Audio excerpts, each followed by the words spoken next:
Crunchyroll, Crunchyroll, why does this keep happening? Why is it a simple slice of life anime can have animation like this?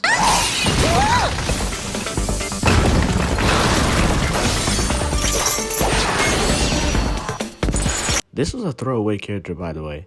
But then the manga that is known for its fight scenes be having an animation like this.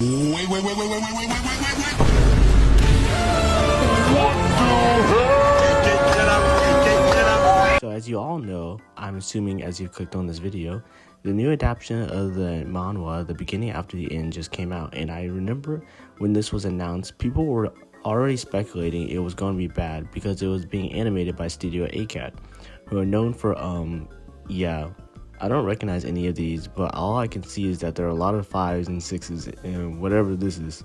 I have read the manhwa and I love the manhwa a lot, so I understand why so many fans of the source material are so disappointed with this adaptation, including myself. The manhwa, if you don't know, seems very reminiscent of the anime Mushoku Tensei.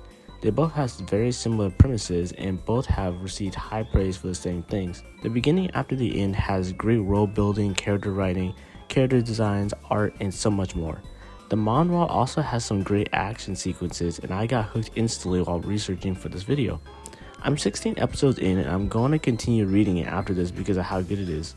The anime, however, I can't say the same. It sucks because I felt that this easily could have been the next big isekai along the lines of Mushoku Tensei or Frieren if it was given to a studio with better animation quality. I couldn't imagine if this manhwa was put into the hands of, say, Mappa, Ufotable, or Madhouse. They would have cooked so hard with this anime. The first episode covers the first 5 chapters of the manhwa, and after reading the manhwa and watching the first episode on the same day, I have to say I enjoyed my experience so much more with the manhwa. The first thing that ruined the anime adaptation for me was the animation.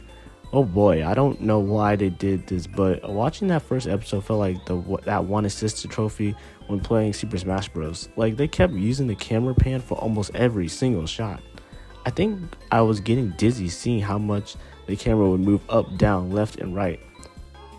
I get why animators use these shots though. They can help for large crowd panning shots or maybe for artistic purposes to show the character looking up to the sky or whatever, and I get that, but if you keep using a camera trick like panning for example, it's going to start to be noticeable. I believe they did this to hide the lack of animation that was in the episode, but I felt this made it glaringly obvious. There were scenes where there was animation, for example, like when Arthur destroyed the house after discovering how to use mana, but I'm sure the entire animation budget for the episode was used on that. Kinda like Demon Slayer, but that was a million times cooler. So there was that, but also I had some problems with the creative liberties they took with the first episode. I'm about to put on my glasses and go full. Actually, the manhwa is better, and I'm going to show you why. My main example would be with the explosion scene in the manhwa. The artist did such a fantastic job of showing the true size and scale of the explosion. The use of the panels show how massive the explosion was, and I also love how the artist drew the parents during the situation. They looked much more scared and intense in the scenario, thinking that their son could have possibly died in the explosion.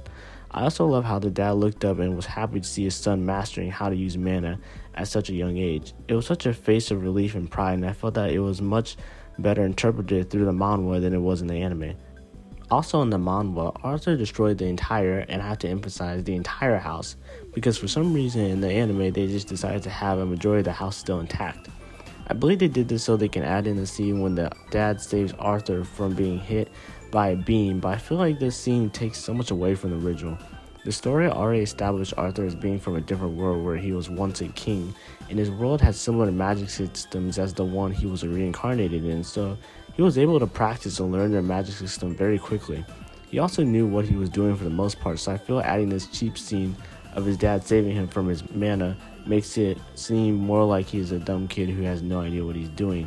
I felt that it also took away the whole gag of the manhwa, and it made it a much more serious scene than it actually needed to be. I also didn't like they didn't do the scene when Arthur smirked in the mirror and was like, "Watch out, future ladies, prepare to be heartbroken." Yes, sir. Yes, sir. Yes, sir. I know it's such a small scene, but it felt like it added a lot to Arthur's character, and this scene also added a lot of humor to the manhwa, but they decided to remove that in the anime. I also think the manhwa might literally have better animation than the anime adaptation. Like, I was pleasantly surprised while reading the first episode to see panel animations thrown into the episode. I thought it looked really good too, and I think one good example of this was when this scene, which also wasn't in the anime, of the dad playing with Arthur when he first woke up as a baby in a new world. He was swinging him around, making him nauseous, which I thought to be quite funny.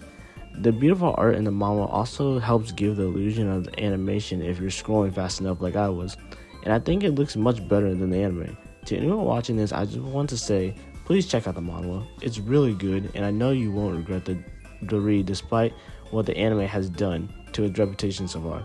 So far, this unfortunately is looking like another L for Crunchyroll. They're going 1 and 3 so far for good manhwa adaptations.